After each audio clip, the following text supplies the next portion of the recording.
Hello my dear students, कैसे हो आप सब। मैं लोकेश अग्रवाल अकाउंट्स पर ट्रिपल में एक बार फिर आपका स्वागत करता हूं। दोस्तों, आज हम लोग इनकम टैक्स में डिडक्शन के चैप्टर से सबसे बिगेस्ट डिडक्शन जो 80G की है, सबसे नोट्स वाइज यानी जो सबसे लॉन्गेस्ट डिडक्शन है, जिसके रूल सबसे बड़े हैं, वो डिडक्शन आज कवर करने वाले हैं। और आज की क्लास बहुत इंपॉर्टेंट और स्पेशल होने वाली है, तो वीडियो के लास्ट तक जुड़े रहिएगा और एक एक चीज को ध्यान से सुनिएगा। मैं आपको वीडियो में ही आज याद करवा दूंगा। जो बच्चों को इतना मुश्किल लगता है कैसे 80G के 40 के करीब आइटम्स याद किए जाएं, आज मैं सारे आइटम्स आप लोगों को यही वीडियो में ही याद कराने वाला हूं। तो जुड़िए रहिएगा वीडियो के लास्ट तक और देखिएगा किस तरीके से इसको कवर करना है। ठीक है, एक सेकेंड।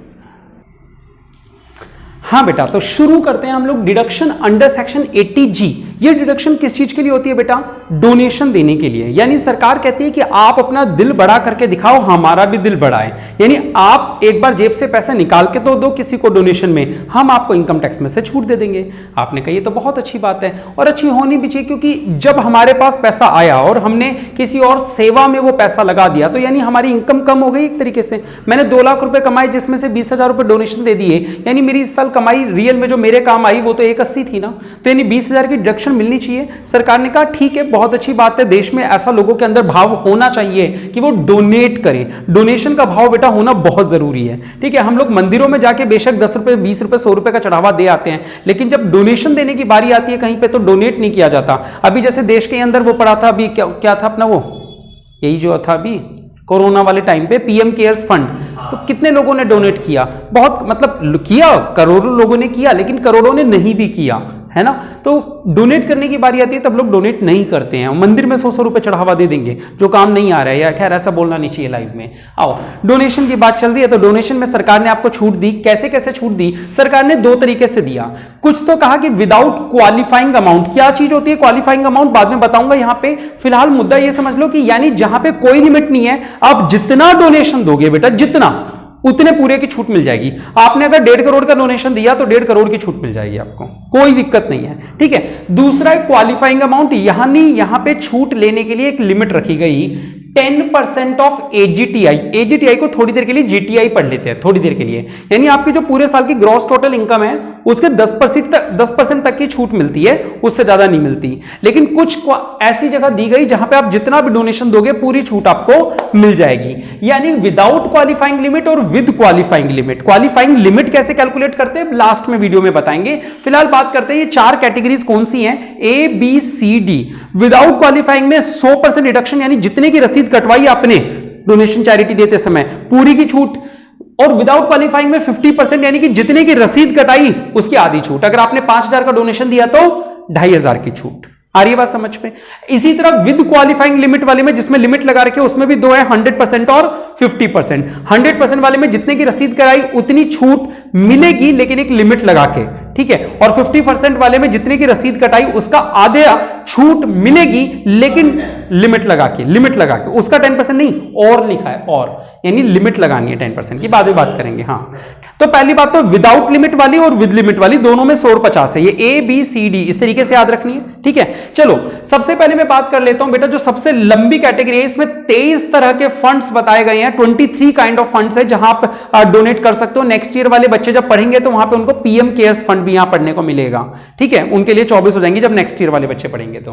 खैर, आप लोगों को ये 100% वाली याद कैसे रखनी है, इनकी लिस्ट काफी लंबी है, आप लोग याद तो फिर भी नहीं कर पाएंगे। और ज्यादा आपको सीए तो बनना नहीं है, और सीए बनने वाले को भी ये 23 की 23 याद नहीं रहती। जब जो काम में आने वाली होती है उसको चेक कर लिया जाता है वो लिस्ट में नाम है या नहीं है। फिलहाल फिर भी आपको बुक के सवाल सॉल्व करने हैं, बीकॉम के पेपर देने हैं, तो थोड़ी बहुत चीजें याद रख लो बेटा। जैसे कि 23 के अंदर जो सीरियल नंबर है वो तो छोड़ो, किस तरीके से मैंने याद करवाया वो देखो। अर्थक्वेक से रिलेटेड आपने, जब भारत में ऐसी त्रासदी आती है कि देश के अंदर अर्थक्वेक आ चुका है और उस अर्थक्वेक में आपने अपनी तरफ से मदद करी कि सरकार को पैसे दिए, गवर्नमेंट को पैसे दिए कि सरकार अब वहां के लोगों का थोड़ा सा भला करो, ये लो अर्थक्वेक के लिए रिलीफ फंड में मेरा पैसा ले लो। ठीक है, आओ तो बेटा अर्थक्वेक एक अर्मेनिया में आया था, जिसके लिए पीएम ने फंड बनाया था। ये कहीं बाहर का था, तो पीएम ने रिलीफ फंड बनाया था। अर्मेनिया में जो आया था, ये याद रख लेना, अगर वर्ड मिले तो ये इस कैटेगरी में आता है। अर्थक्वेक वर्ड अगर मिले तो वो आपका 100% कैटेगरी में आएगा। बड़ी सिंपल सी बात है, ठीक है। अर्थक्वेक एक महाराष्ट्र के अंदर आया था, तो महाराष्ट्र के सीएम ने एक फंड बनाया था, चीफ मिनिस्टर ने। ये प्राइम मिनिस्टर का बनाया हुआ फंड है, ये चीफ मिनिस्टर ने, महाराष्ट्र के चीफ मिनिस्टर ने एक फंड बनाया था कि महाराष्ट्र अर्थक्वेक रिलीफ फंड, ठीक है। तो आपको याद क्या रखना है यार, अर्थक्वेक वर्ड मिल गया तो वो इस कैटेगरी से है, ठीक है। तीसरा, एक गुजरात में आप लोगों ने जो सुना होगा वो गुजरात वाला अर्थक्वेक सुना होगा आप लोगों ने। गुजरात की गवर्नमेंट ने जो अर्थक्वेक के लिए फंड बनाया था वो फंड भी रिलीफ फंड था अर्थक्वेक के लिए। यानी कुल मिला के अगर आपको अर्थक्वेक वर्ड मिल जाए तो आपको वो 100% वाली कैटेगरी इस वाली में ले आना है, ए वाले में। दिमाग में वर्ड क्या डाला मैंने, केवल अर्थक्वेक। अर्थक्वेक से रिलेटेड वैसे 3 फंड है, लेकिन तीनों के नाम नहीं भी याद रखेंगे तो जो मैंने रेड मार्कर से लिखा है वो तो याद रहेगा, क्या कि सर अर्थक्वेक इसमें आएगा। दूसरा, रिलीफ फंड किसी चीज के आगे आ जाए, रिलीफ फंड, तो वो भी इसी कैटेगरी में है। आइए देखिए वैसे कौन कौन से रिलीफ फंड है बता देता हूं, लेकिन आप लोग केवल इतना भी याद रख लोगे कि रिलीफ फंड यहां पे आता है तो भी काम चल जाएगा। रिलीफ का मतलब होता है बेटा सहायता कोष, यानी हेल्प करने के लिए जो फंड बनाए गए। प्राइम मिनिस्टर ने नेशनल रिलीफ फंड बताया कि देश में कोई भी ऐसी आपदा आ जाए जहां पे हमें रिलीफ पहुंचानी पड़े तो उसके लिए आप पूरे साल कभी भी पैसा दे सकते हो। ये थोड़ी कि आपदा आएगी तभी डोनेट करोगे, आप पूरे साल कभी भी करो, चाहे आपदा आ रही है चाहे नहीं आ रही है, आप तो डोनेट करो ना, सरकार के फंड में जुड़ा रहेगा वो पैसा, जिस दिन आपदा आएगी काम में ले लेंगे, ठीक है। तो प्राइम मिनिस्टर ने एक नेशनल रिलीफ फंड बनाया हुआ है, आप इसमें डोनेट करो, आपको 100% छूट मिल जाएगी। यानी आपने अगर 10,000 की रसीद कटवाई है तो 10,000 की पूरी छूट मिल जाएगी। जागरण की जब 100 रुपए की रसीद कटवाते हो तो उसके छूट नहीं मिलती है ना, ये नेशनल रिलीफ फंड है। स्टेट गवर्नमेंट ने कोई मेडिकल रिलीफ फंड बना रखा है, स्टेट गवर्नमेंट यानी कि जैसे राजस्थान गवर्नमेंट ने अगर कोई मेडिकल रिलीफ फंड बनाया हुआ है, ठीक है, उसमें आप डोनेट करो। यानी रिलीफ फंड आपको क्या ध्यान में रखना है, इसके अंदर रिलीफ फंड है, यहां पे है बेटा चीफ मिनिस्टर या फिर लेफ्टिनेंट गवर्नर। आपको पता है जो हमारे यूनियन टेरिटरीज होती हैं वहां पे लेफ्टिनेंट गवर्नर का रोल प्ले ज्यादा होता है। बाकी जैसे राजस्थान में सेंट्रल ये चीफ मिनिस्टर है, दिल्ली में भी सीएम तो है, लेकिन वहां पे रोल प्ले किसका है सारा, लेफ्टिनेंट गवर्नर का, एलजी का रोल है, सारे डिसीजन पावर उसी की होती है। तो हाँ, तो बेटा सीएम ने या लेफ्टिनेंट गवर्नर किसी ने भी अगर कोई रिलीफ फंड बना रखा है तो वो भी हमारा इसी कैटेगरी में है। अच्छा, चीफ मिनिस्टर ये कि आंध्र प्रदेश के अंदर थे, उन्होंने साइक्लोन आया था जब आंध्र प्रदेश के अंदर, तब एक साइक्लोन रिलीफ फंड बनाया था। तो आपको ये 5 नाम याद नहीं रखने, 4 नाम याद नहीं रखने, आपको क्या याद रखना है, सर कोई भी रिलीफ फंड मिला तो सर वो वहीं पे आएगा। अगर रिलीफ फंड वर्ड याद आया तो यहां, अर्थक्वेक वर्ड आया तो यहां पे, और की जगह पे नहीं आएंगे ये। अर्थक्वेक और रिलीफ कहां आ गए, यहीं पे आ गए। क्लियर है बेटा? फिर भी अगर आप याद करना चाहो तो कर सकते हो, वरना 2 वर्ड भी याद कर लोगे तो इनफ है आप लोगों के लिए। नेशनल फंड, बेटा नेशनल फंड के अंदर ऐसे फंड्स मैंने डाले जिन सबके नाम के आगे नेशनल आ जाए, वो सारे भी 100% कैटेगरी में हैं। आओ बेटा नेशनल वर्ड से कौन कौन से हैं, अब आप ये सब नहीं भी याद रखो तो ये याद रख लो ना भैया कि इसके नाम के आगे क्या आ रहा है, नेशनल आ रहा है, तो वो 100% की कैटेगरी में है। कौन कौन से हैं थोड़ी देर के लिए बता देता हूं, याद तो आप करो तो ठीक, नहीं करो तो कोई फर्क नहीं पड़ना। नेशनल डिफेंस फंड, भारत की सुरक्षा के लिए जो बनाया गया, ठीक है। National foundation for communal harmony, communal harmony का मतलब देश में वो जो अलग अलग विविधताएं अपने संस्कृति के अंदर, वो है ना अपन हिंदू मुस्लिम सिख ईसाई, इनमें कम्युनल हार्मनी बनाई जा सके, इन कम्युनल हार्मनी बनाए रखने के लिए जो फंड बनाया गया है, ठीक है, उसके लिए। नेशनल इलनेस असिस्टेंस फंड, देश में कोई ऐसी बीमारी आ गई, जैसे पहले हम लोग वो पैरों में पोलियो हो जाते हैं क्या, इस तरीके से वो बीमारी, कोई राष्ट्रीय बीमारी कोई आ जाती है जिसमें हेल्प करने के लिए फंड बनाया गया है, national illness assistance fund. Sports fund, देश का जो स्पोर्ट्स फंड है उसमें आप डोनेट करो। नेशनल कल्चरल फंड, देश के कल्चर के लिए जो फंड बनाया गया उसमें करो। National trust for welfare of autism, वो जो ऑटिज्म के मरीज होते हैं ना, जो जैसे माय नेम इज खान में शाहरुख खान था, ठीक है, ऑटिज्म वाले जो लोग होते हैं जो मानसिक रूप से विकृत माने जाते हैं, ठीक है, पागल नहीं कहेंगे इनको, इनका मानसिक विकास थोड़ा देरी से बहुत धीमे होता है, ना के बराबर होता है, वो ऑटिज्म। क्या जो हमारे कम्युनल वो होता है ना, कम्युनिटीज जो होती हैं हमारी अलग अलग, जैसे अपन लोग तो केवल हिंदू मुस्लिम सिख ईसाई बोलते हैं या कुछ भी और बोले, तो कम्युनल में हार्मोनी बनाए रखने, मतलब हार्मोनी का मतलब खुशहाली, इस चीज को बनाए रखने के लिए जो फंड डेवलप किया जाता है, ठीक है। कम्युनल हार्म, कहां था मैं, ऑटिज्म वाला हो गया। नेशनल चिल्ड्रन फंड, तो आप ये याद रख लोगे कि यार नेशनल वर्ड दिख रहा है, national fund for control of drug abuse. Drug abuse, abuse का मतलब क्या है, गाली नहीं है, ड्रग अब्यूज का मतलब ड्रग की जो गलत ड्रग्स होते हैं उनको रोका जा सके और ड्रग की वेस्टेज को रोका जा सके। जैसे कई लोग स्पोर्ट्स वाले ड्रग के वो ले लेते हैं, डोज ले लेते हैं अलग अलग तरह के जो अलाउड नहीं है, ठीक है। तो ड्रग अब्यूज को रोका जा सके उसके लिए जो फंड बनाया गया है, तो इन सब की पहचान ये है कि इन सब में नेशनल वर्ड मिलेगा, और नेशनल वर्ड मिलेगा यानी वो 100% कैटेगरी में आ गए। डन। तो अपन ने क्या किया, हाँ नहीं, सरकार को चाहिए ड्रग अब्यूज के लिए पैसा चाहिए, सरकार को फंड बना रखा है, दे दो, है ना।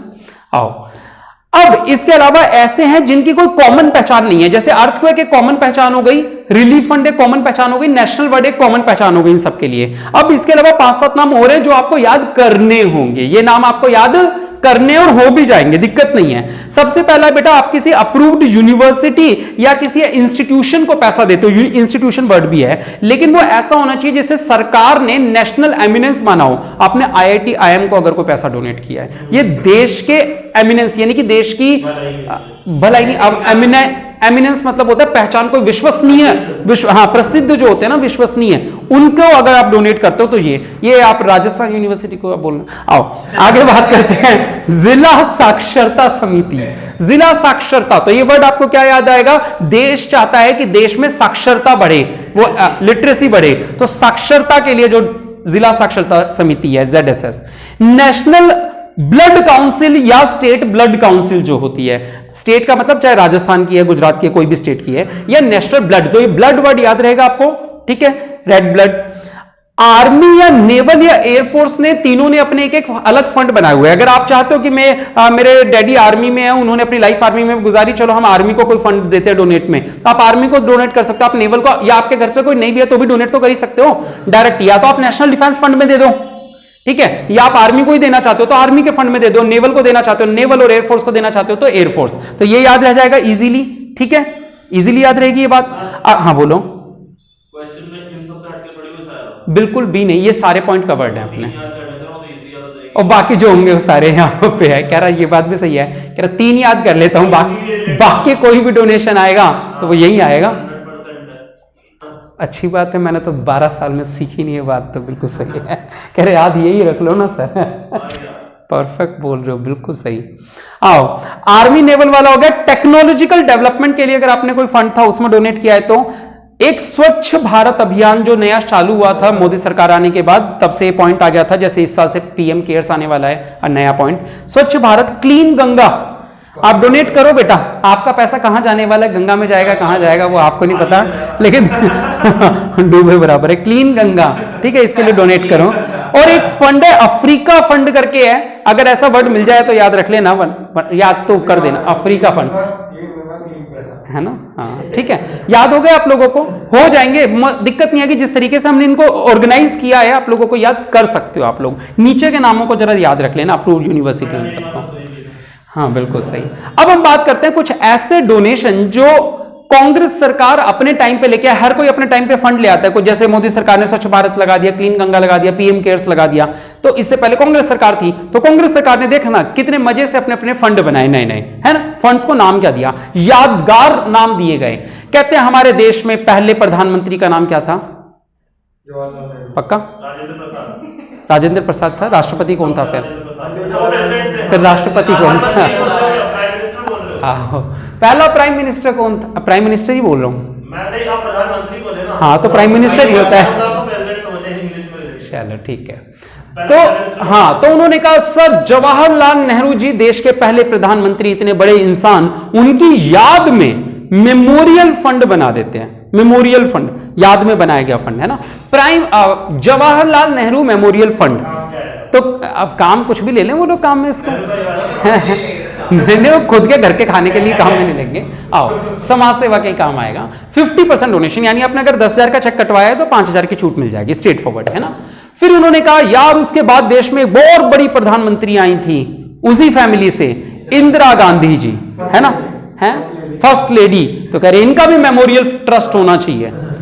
फिर कह रहे यार इंदिरा गांधी आ गई तो राजीव गांधी को कैसे छोड़े भाई, हैं जान दिए देश के लिए राजीव गांधी ने, है ना, तो राजीव गांधी के नाम पे भी एक फाउंडेशन बना दी। अब कह रहे इस देश से, इस घर से देश में 3 प्रधानमंत्री तो आ गए हैं, राजीव गांधी, इंदिरा गांधी और नेहरू गांधी परिवार के ही पिताजी, आपको पता है ना, इंदिरा गांधी के पिताजी नेहरू हैं। वो पीछे गांधी नहीं लगाते, ये कैसे फैमिली बनी आज तक मुझे भी समझ में नहीं आया। गूगल यूट्यूब पे बड़ी वीडियोस आती हैं इसके बारे में कि नेहरू कैसे गांधी बने, है ना, है ये मुस्लिम कैसे, ये मुस्लिम थे कुछ, ये हिंदू कैसे बन गए, हाँ कुछ ऐसे आता है इसका मेम वगैरह बना हुआ, अब पता नहीं। खैर मुद्दा ये है कि चलो राजीव गांधी, इंदिरा गांधी तो आ गई, अब इसके बाद इसकी कमान संभालने कौन आया देश में? राजीव गांधी जी की पत्नी आई, है ना, कौन आई? सोनिया गांधी। सोनिया गांधी आई, इलेक्शन उन्होंने आके इंडिया में जीता, हिंदी नहीं आती थी बोलनी, लेकिन इंडिया में आके इलेक्शन जीता। फिर कह रही यार एक बात बताऊं, मेरे घर से 3 लोग नेता बन चुके हैं और जो बने हैं वो कोई सीधी मौत नहीं मरा, तीनों के तीनों को मारा गया है। प्रधानमंत्री जब नेहरू जी मरे उनको भी मारा गया, इंदिरा गांधी को भी मारा गया, राजीव गांधी को भी मारा गया, है ना। कह रही मैं तो नहीं बनूंगी मैं इतनी देशभक्त नहीं हूं, इंडिया में तो आई हूं अभी इटली से, यानी मैं तो नहीं बनूंगी। मनमोहन सिंह को आगे कर दिया, कह रही जीत गई ना मैं, अब तू बन जा प्रधानमंत्री। जब इलेक्शन लड़े गए थे तब मनमोहन सिंह के चेहरे को कोई जानता भी नहीं था, देश का फाइनेंस मिनिस्टर था वो ऑलरेडी, हाँ फाइनेंस मिनिस्टर, वो तो बाद में पीएम को बोला गया साइलेंट, पहले वो फाइनेंस मिनिस्टर थे। पहले जब इलेक्शन लड़े गए, अटल बिहारी वाजपेयी के सामने सोनिया गांधी खड़ी हुई थी, उन्हीं का चेहरा था देश के सामने, अटल बिहारी वाजपेयी वर्सेस देश, तो सोनिया गांधी ने इलेक्शन जीते। तो लोगों को लगा था कि अब हमारी प्रधानमंत्री कौन बनने वाली है? सोनिया गांधी, या अपने बेटे राहुल को बना देंगी। और अगले दिन चेहरा सामने आ गया किसका? साइलेंट मिनिस्टर मनमोहन सिंह जी का। तो मनमोहन सिंह जी को प्राइम मिनिस्टर बना दिया, वो तो गांधी फैमिली का नहीं है और मरे भी नहीं है, तो मेमोरियल कैसे बना दे? मरेंगे तो मेमोरियल बनाए, मरे ही नहीं है वो। तो कह रहे अब देश में, कह रहे चलो मनमोहन तो गया, अब अपने बेटे को आगे किया, राहुल गांधी, इसको बनाएंगे अब देश का प्राइम मिनिस्टर। बेचारा नसीब ही ऐसा लेके पैदा हुआ है, ना घर में बहू आ रही ना बहुमत आ रहा, है ना। हाँ वो बोल रहा है सबको बहुमत दो, बहुमत दो, बहुमत जानते हो, हाँ बहू नहीं आ रही, बहुमत दो बोले जा रहे हैं बस सबको। तो घर में बहू नहीं आ रही, ना वो प्राइम मिनिस्टर बनना, बहुमत आएगा तभी तो वो प्राइम मिनिस्टर बनेगा। बहुमत जानते हो? हाँ, क्या होता है इंग्लिश में? वोट्स का मैक्सिमम वोट, हाँ मेजोरिटी। कहाँ हुई? अरे एक्साइटेड हो गई, कह रही उसकी शादी नहीं, आज प्रपोजल भेजूंगी। नहीं ये तो मैंने अपने तरीके से नीचे डाल दिया, हाँ ये सबसे पहले था, मैंने इसको चौथे नंबर पे डाल दिया, ठीक है, ये पहले नंबर पे था। तो अब उनके घर में क्या हुआ, प्राइम मिनिस्टर का अकाल पड़ गया। कह रहा प्राइम मिनिस्टर बनाए किसको, कोई बन ही नहीं पा रहा, सूखा पड़ गया, पीएम का पद इनके घर से कोई ले ही नहीं पा रहा, ठीक है। तो गांधी परिवार में जब पीएम का पद सूखा पड़ गया तो इन्होंने एक फंड बना दिया, prime minister drought relief fund. Drought मतलब सूखा पड़ जाना, ड्रॉट का रिलीफ फंड। कह रहे कोई पैसा ही दे दो, घर में पैसे नहीं आ रहे। कह रहे इनके नाम पे पैसे तो आ रहे थे, प्राइम मिनिस्टर बन गए थे, हमारा ये छोरा है तो पैसे नहीं आ रहे इसके नाम पे। तो कह रहे सूखा पड़ गया है, प्राइम मिनिस्टर पद नहीं है तो कोई फंड नहीं दे दो, prime minister drought relief fund. Congress सरकार के पता है, हाँ और क्या। अब तो कांग्रेस प्रेमी डालते हैं उससे ज्यादा देश प्रेमी तो यहाँ डाल देंगे, ठीक है। हाँ अच्छा, दूसरा इस फंड में डाल के मिलेगा क्या आपको? 50% छूट मिलेगी, तो डिफेंस फंड में दो ना, देना है।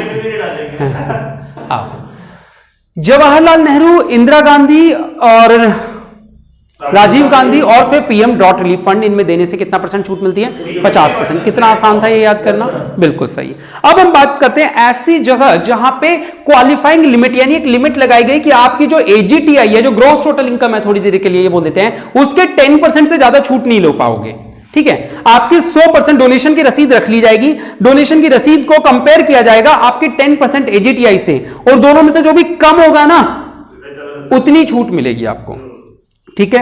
यानी है तो ये भी 100%, लेकिन 100% में एक लॉक लगा दिया। कौन सा लॉक लगा दिया? 10% ऑफ एजीटी वाला, ठीक है। आओ, केवल 2 आइटम है इसके अंदर, केवल 2 आइटम क्या है आपने, और 2 में से भी पहले ही आइटम आपके लिए लगेगा, दूसरा तो आप लोगों के सवाल में आएगा ही नहीं, क्योंकि अपन जो चैप्टर इसके आगे पढ़ने वाले हैं वो आएगा असेसमेंट ऑफ इंडिविजुअल, यानी एक आम इंसान, एक सिंगल इंसान जब अपना इनकम टैक्स जमा करवाता है, और दूसरे वाली जो डोनेशन है वो कंपनी जब देती है तो छूट मिलती है, और कंपनी के हम लोगों को कोई चैप्टर पढ़ना ही नहीं है, हमारे जो चैप्टर्स है उनमें कंपनी की असेसमेंट वाला चैप्टर है ही नहीं, तो दूसरे वाली तो अपने काम ही नहीं आएगी, फर्स्ट वाली काम आएगी। हमने डोनेशन दिया हो, चाहे गवर्नमेंट को दिया हो, चाहे लोकल अथॉरिटी, लोकल अथॉरिटी जानते हो, नगर निगम वगैरह जो होते हैं ना, इनको बोलते हैं लोकल अथॉरिटी, नगर निगम वगैरह को, या किसी इंस्टीट्यूशन को दिया हो, किस चीज के लिए दिया हो?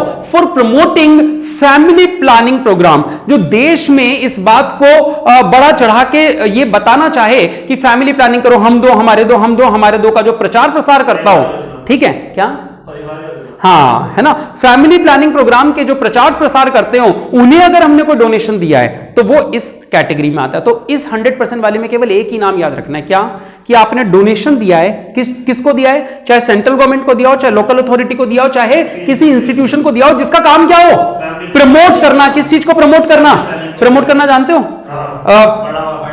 बढ़ावा देना। और किस चीज को, फैमिली को बढ़ावा नहीं, फैमिली प्लानिंग के प्रोग्राम को बढ़ावा देना।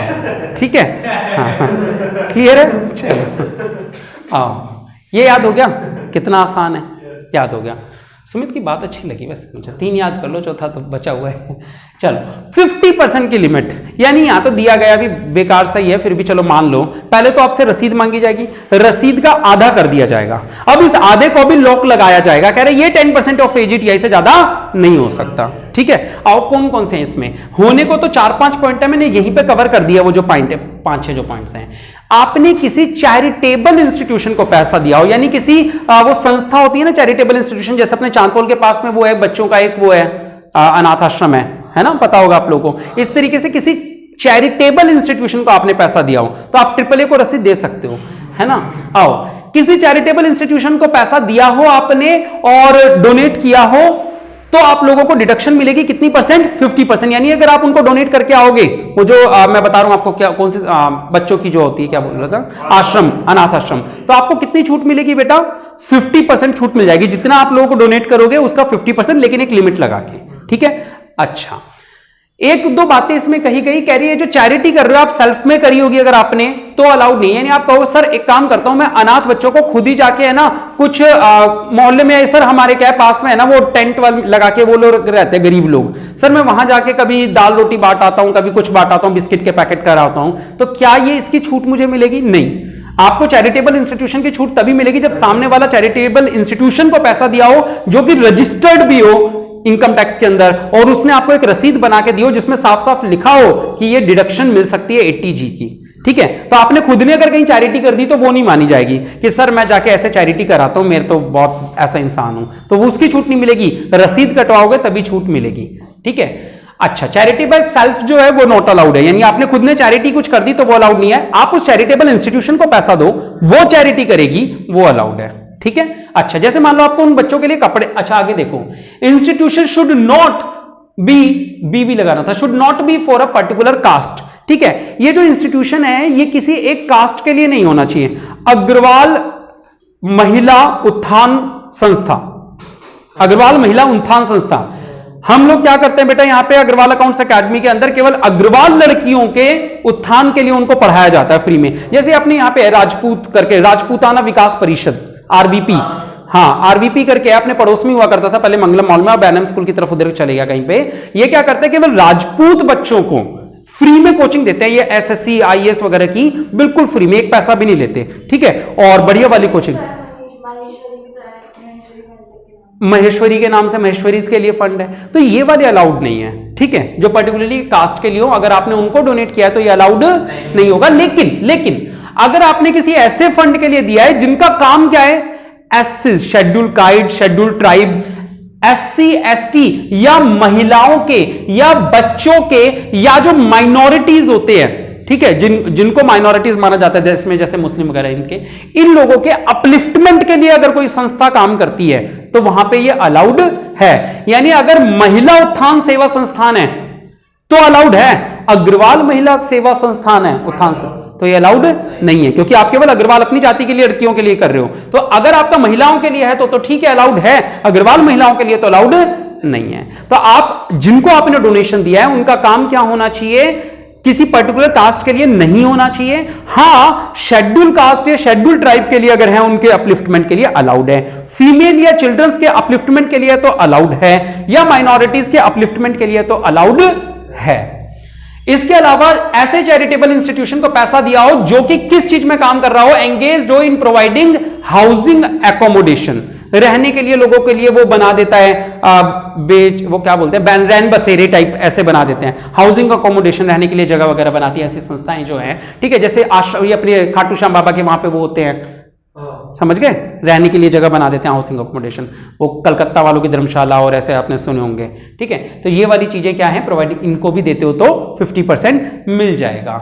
डोनेशन टू, कह रहे आप मंदिर मस्जिद गुरुद्वारा या चर्च के चारों धर्मों को इज्जत दी गई है बराबर। कह रहे हैं अगर आप इनको डोनेट करते हो, बेटा ध्यान से सुनना, मंदिर में ऐसे डाले गया पैसा वो ब्लैक मनी हो जाता है, सच बता रहा हूं आपको लाइव वीडियो के अंदर। अगर आप वो जो ऐसे जो पैसा डाल के आ जाते हो वो ब्लैक मनी होता है, और वो जो रसीद कटवा के आते हो वो व्हाइट मनी होता है। हाँ, आपने देखा है मंदिर का, आप गणेश मंदिर भी जाओ, मंदिर के कॉर्नर पे ही बुधवार को हमेशा बिल्कुल शुरुआत में ही वो बंदा सेक्रेटरी बैठा होता है रसीद बुक लेके। आपको अगर 50 रुपए डालने तो आप उस पर मत डालो वो जो बना हुआ है, आप 50 रुपए उनको दो, रसीद कटाओ, 10 रुपए उनको दो, रसीद कटाओ।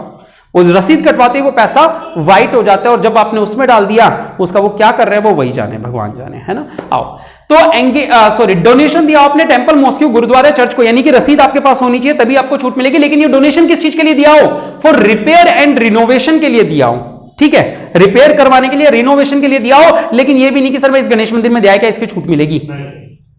सरकार ने, सेंट्रल गवर्नमेंट ने अगर उनको पब्लिक वर्शिप प्लेस मान के रजिस्टर्ड किया हुआ है तो मिल जाएगी। देश में कई ऐसे बड़े मंदिर वगैरह हैं, आप जैसे अपने ये गोविंद देव जी जाओ, गोविंद देव जी का जो ट्रस्ट है अलाउड है, उसको माना गया है, क्या खाटू श्याम ट्रस्ट अलाउड है। आप देखो उसकी रसीद पे लिखा हुआ मिलेगा, आप रसीद इस बार डोनेट करके आओ तो रसीद करके आना। ठीक है, इन दिनों थोड़ा धांधली भी निकली है उसमें, अभी पिछले महीने की खबर है, कोई धांधली निकली है वहां पे।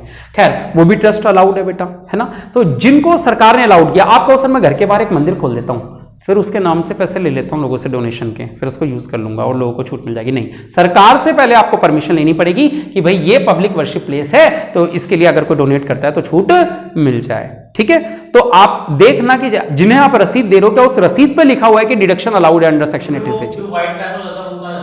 वो यूज कर सकते हैं, गवर्नमेंट नहीं करेगी ना, मंदिर ही करेगा, ट्रस्ट मंदिर, मंदिर के लिए यूज होगा वो। हाँ, और क्या, करोड़ों रुपए कटवाओ ना, आओ उसमें क्या है, आओ फॉर रिपेयर एंड रिनोवेशन। उसके बाद है बेटा donation to historical places, archaeological places को अगर आपने दिया है जिनको सेंट्रल गवर्नमेंट ने नोटिफाई किया है। ठीक है, आप ये नहीं कि आगरा में जाके दान डाल के आ रहे हो, अब वो है उसमें किसमें, ताजमहल में जाके, ऐसे हिस्टोरिकल प्लेसेस जिनको सरकार ने नोटिफाइड किया है उनको ट्रस्ट को देख के आ रहे हो, पैसा रसीद कटवा के आ रहे हो, तो वो भी अलाउड है। सुमित ने अच्छा पॉइंट कहा कि आप अगर ये 3 याद कर लो तो बचे हुए डोनेशन को यहाँ पे 100% वाले में ला सकते हो, तो ये याद करने ज्यादा आसान है। चलो डोनेशंस याद हो गए, एक बार समराइज करूं, हो गए सब, कर लेना, वीडियो दोबारा देख सकते हैं आप लोग। अब बात आती है कि सर ये जो 10% ऑफ AGTI है ये क्या है, मतलब इसका अलग कंपैरिजन होगा और इसका अलग कंपैरिजन होगा। जी नहीं, कैसे कंपैरिजन करना है आपको, ये जो 10% की लिमिट है ना ये दोनों के लिए टोटल है, यानी अगर मेरी adjusted gross total income 2 lakh है तो मेरे को 20,000 से ज्यादा की छूट नहीं मिल सकती, चाहे ये वाला लो चाहे ये वाला लो, टोटल मिला के छूट कितनी ले पाऊंगा मैं, 20,000 ही छूट ले पाऊंगा। ठीक है, मैक्सिमम छूट कितनी मिल पाएगी, 20,000। क्यों मिल पाएगी, क्योंकि दोनों पे कंबाइंड लिमिट है ये दोनों की। ठीक है, अच्छा इसके अलावा अब बात आती है सर ये इतनी देर से आप AGTI बोलो, ये होता क्या है। AGTI का फुल फॉर्म होती है adjusted gross total income.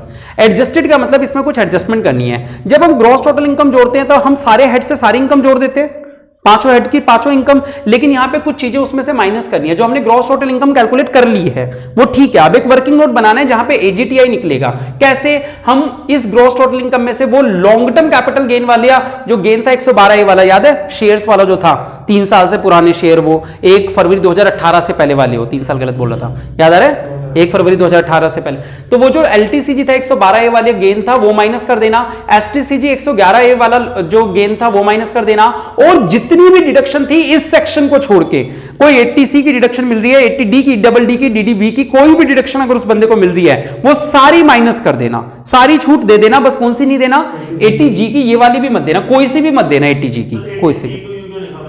80C2U का मतलब सारी, 80U वाली भी दे दो, बस 80G मत दो। 80C2U क्यों लिखा, एक्सेप्ट ये लिख दो ना जी। हाँ वही तो, मतलब सारी डिडक्शन अलाउड है। कुछ वो थे मतलब, मैंने 80C to 80U लिखा है, 80C से पहले कोई भी नहीं होता। 80C फर्स्ट था। हाँ बिल्कुल सही, ठीक है। तो 80C से 80U तक की सारी डिडक्शन माइनस कर दो, बस कौन से चैप्टर की डिडक्शन माइनस मत करना, 80G वाले की डिडक्शन माइनस मत करना।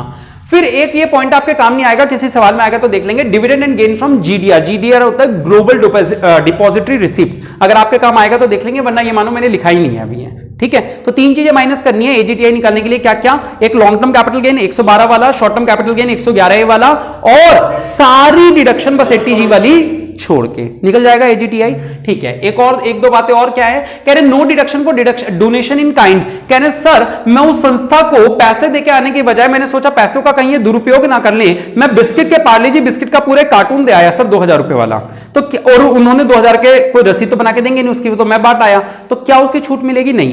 काइंड वाले की डोनेशन नहीं मिलती। काइंड का मतलब समझते हो? कैश की बजाय पैसे दे देना, सामान दे देना, उसकी डोनेशन की छूट नहीं मिलती। दूसरा एक इंपॉर्टेंट टर्म है, ये जरूर याद रखना, donation above ₹2000 shall be made by any mode other than cash। ये 1-2 साल पहले रूल चेंज हुआ है, पहले 5000 या 10,000 था। कह रहे हैं अगर आप 2000 से ऊपर का डोनेशन दे रहे हो किसी को तो फिर कैश में मत देना, कैश में दे दोगे तो अलाउड नहीं है। 2000 से ऊपर का डोनेशन कैश के अलावा किसी भी तरह से दे दो, चेक दे दो, यूपीआई कर दो, गूगल पे कर दो, फोन पे कर दो, कुछ भी कर दो, इंटरनेट बैंकिंग, नेट बैंकिंग, कुछ भी कर सकते हो, लेकिन बस कैश में मत देना अदर देन कैश। 2000 से ऊपर का डोनेशन अगर दिया है और आपको छूट चाहिए तो आप कैश में मत देना, ये बात याद रहेगी। ठीक है, लास्ट कह रहे हैं अगर आपके पास यहां ये जो क्वालिफाइंग अमाउंट वाले हैं, जब सवाल आएगा उस टाइम ये बात काम आएगी, तो ये जो फैमिली प्लानिंग वाला प्रोग्राम वाली डिडक्शन है ये तो मिलेगी नहीं, अपने सवाल में काम ही नहीं आएगी। तो कह रहे हैं अगर फैमिली प्रोग्राम का भी हो और इन वाले किसी टॉपिक का भी हो तो पहले आप किसकी डिडक्शन क्लेम करना? फैमिली प्लानिंग वाले की करना। क्यों करना? क्योंकि इसमें पूरी 100% छूट मिल जाती है, उस वाले में कितनी मिलती है? केवल 50% ही मिलती है। तो यहां पे केवल सजेशन दिया गया है क्या कि आप अगर दो डिडक्शन मिल रही हो इस टॉपिक के अंदर तो आप पहले किस वाली क्लेम करना? 100% वाली क्लेम कर लेना, फैमिली प्लानिंग वाली, फिर दूसरे वाले में चले जाना। ठीक है, तो आज के लिए इतना ही। कैसे रही क्लास? लाइक और कमेंट करके जरूर बताएं। बहुत बहुत शुक्रिया। जय हिंद, जय भारत।